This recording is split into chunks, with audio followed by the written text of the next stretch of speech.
¿Qué tal, hermanos del corazón de Jesús? Mi nombre es Diego y la idea de este video es continuar con lo que hemos estado viendo en el video anterior.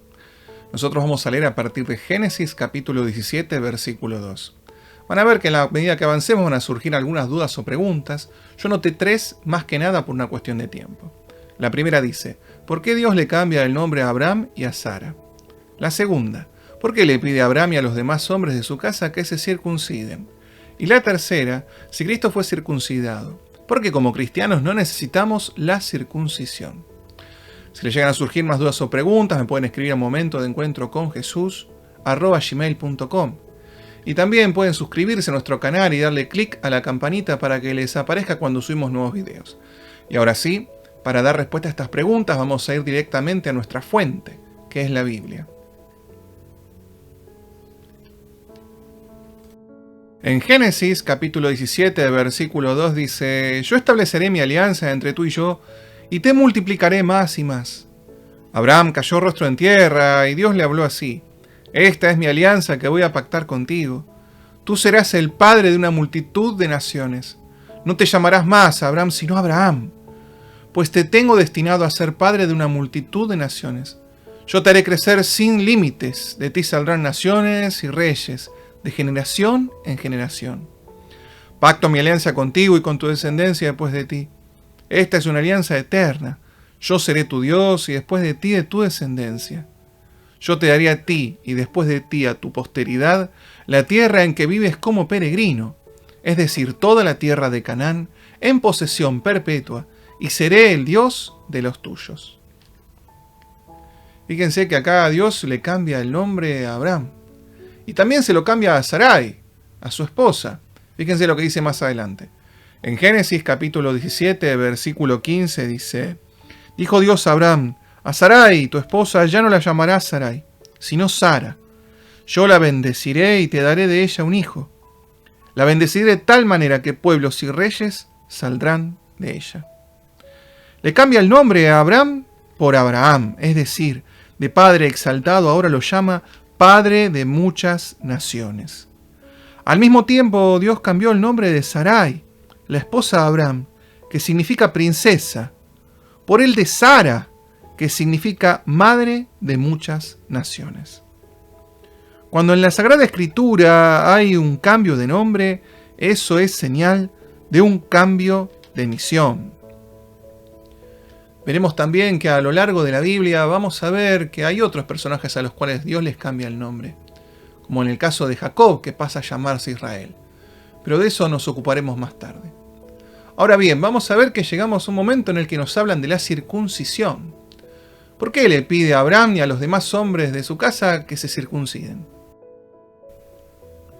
En Génesis capítulo 17, versículo 10 dice, esta es mi alianza contigo y con tu raza después de ti, que ustedes deberán guardar, todo varón entre ustedes será circuncidado. Ustedes cortarán el prepucio y esta será la señal de la alianza entre yo y ustedes. En adelante y para siempre todo varón entre ustedes deberá ser circuncidado a los 8 días después de su nacimiento, tanto el nacido en tu casa como el extranjero que haya sido comprado como esclavo. Esta alianza mía grabada en la carne de ustedes es una alianza perpetua. Nosotros ya habíamos hablado en videos anteriores de que la señal de la alianza de Abraham con Dios era la circuncisión. Ahora, para comprender un poquito mejor de qué se trata esto, tenemos que ir más adelante. Si nosotros leemos en Romanos capítulo 4, versículo 11, San Pablo nos dice, justamente recibió el rito de la circuncisión cuando aún no estaba circuncidado, como un sello o como una señal de que por su fe Dios le había puesto en un estado de justicia. Esto lo dice de Abraham. El asunto es que este es un tema bastante serio, por eso dice el Señor en Génesis capítulo 17, versículo 14. Todo varón no circuncidado al que no se le haya cortado el prepucio será eliminado de su pueblo por haber roto mi alianza. ¿Y qué hace Abraham?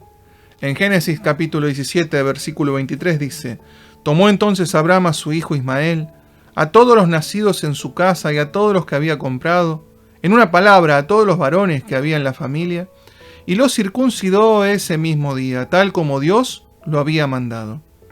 Abraham tenía 99 años cuando se circuncidó, y su hijo Ismael tenía 13 años cuando fue circuncidado. En aquel mismo día fueron circuncidados Abraham y su hijo Ismael. También todos los varones de su casa, tanto los nacidos en ella como los esclavos comprados a algún extranjero, fueron igualmente circuncidados con él. Esta costumbre entre los descendientes de Abraham se mantuvo hasta los tiempos de Jesús, al punto de que Jesús también fue circuncidado. Ahora, si el mismo Cristo fue circunciso, ¿por qué nosotros como cristianos no necesitamos circuncidarnos? En San Lucas capítulo 2 versículo 21 dice: Cumplidos los 8 días, circuncidaron al niño y le pusieron el nombre de Jesús, nombre que había indicado el ángel antes de que su madre quedara embarazada. Nosotros podemos ver que Dios se hace parte de su pueblo y asume todas las realidades, incluso la de la circuncisión. Señal muy importante sobre la carne, que nos ayuda a comprender mejor la encarnación del mismo Dios. Es que al llegar al 8º día desde el nacimiento, el niño es circuncidado, es decir, recibe un corte indeleble en su carne, que da testimonio de estar en alianza con Dios. Sin embargo, en el libro de los Hechos, el problema de la circuncisión de los paganos produjo la primera reunión de Jerusalén, que se suele llamar concilio. En Hechos, capítulo 15, versículo 1, leemos: Llegaron algunos de Judea que aleccionaban a los hermanos con estas palabras: Ustedes no pueden salvarse a no ser que se circunciden como lo manda Moisés. Esto ocasionó bastante perturbación, así como discusiones muy violentas de Pablo y Bernabé con ellos. Al fin se decidió que Pablo y Bernabé, junto con algunos de ellos, subieran a Jerusalén para tratar esta cuestión con los apóstoles y presbíteros. El tema era serio y necesitaban ponerse de acuerdo, por eso dice en Hechos capítulo 15, versículo 7. Después de una acalorada discusión, Pedro se puso en pie y dijo: Hermanos, ustedes saben cómo Dios intervino en medio de ustedes ya en los primeros días, cuando quiso que los paganos escucharan de mi boca el anuncio del Evangelio y abrazaran la fe. Y Dios, que conoce los corazones, se declaró a favor de ellos, al comunicarle el Espíritu Santo igual que a nosotros. No ha hecho ninguna distinción entre nosotros y ellos, sino que purificó sus corazones por medio de la fe. ¿Quieren ustedes mandar a Dios ahora? ¿Por qué quieren poner sobre el cuello de los discípulos un yugo que nuestros padres no fueron capaces de soportar, ni tampoco nosotros? Según nuestra fe, la gracia del Señor Jesús es la que nos salva, del mismo modo que a ellos. Pedro nos dice que solo Cristo salva. La circuncisión, esta operación sencilla que era hecha en el extremo del prepucio al recién nacido, fue practicada por el pueblo judío como señal del pacto entre Dios y los israelitas. Pero con el tiempo se desvirtuó por practicarlo solamente en apariencia y para otros fines simplemente terrenales, convirtiéndolo en insignificante y nulo en lo espiritual, por no haberse practicado en el corazón, como bien diserta el apóstol San Pablo. En Romanos capítulo 2, versículo 29 dice: Porque lo que a uno lo hace judío no es algo exterior, y la circuncisión real no es la que está hecha en el cuerpo. Ser judío es una realidad íntima y la circuncisión debe ser la del corazón, obra espiritual y no cuestión de leyes escritas. No es algo que puedan valorar los hombres, sino solo Dios. Él nos habla de una marca espiritual. Nuevamente vemos cómo lo tangible del Antiguo Testamento ayuda a comprender las realidades intangibles del Nuevo Testamento.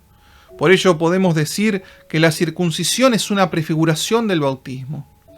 Por la circuncisión se pertenece a la antigua alianza, mientras que por el bautismo pertenecemos a la nueva alianza. La circuncisión imprime una marca indeleble en el cuerpo. El bautismo imprime una marca indeleble en el alma. Pero la diferencia entre la circuncisión y el bautismo es que la circuncisión no puede purificarnos del pecado, ni tampoco puede santificarnos como sí lo hace el bautismo. Bueno, y para ir terminando, pidámosle al buen Dios que nos ayude a tener una fe que no sea superficial, sino que venga de una convicción bien profunda de nuestro interior. La fe que nos permita amar a Dios sobre todas las cosas y también al prójimo como a nosotros mismos. Que esa sea la señal para aquellos que no conocen a Dios, para que cuando nos vean digan, miren cómo se aman. Bueno, esto ha sido todo por este video. Nos vemos en el próximo. Que Dios los bendiga.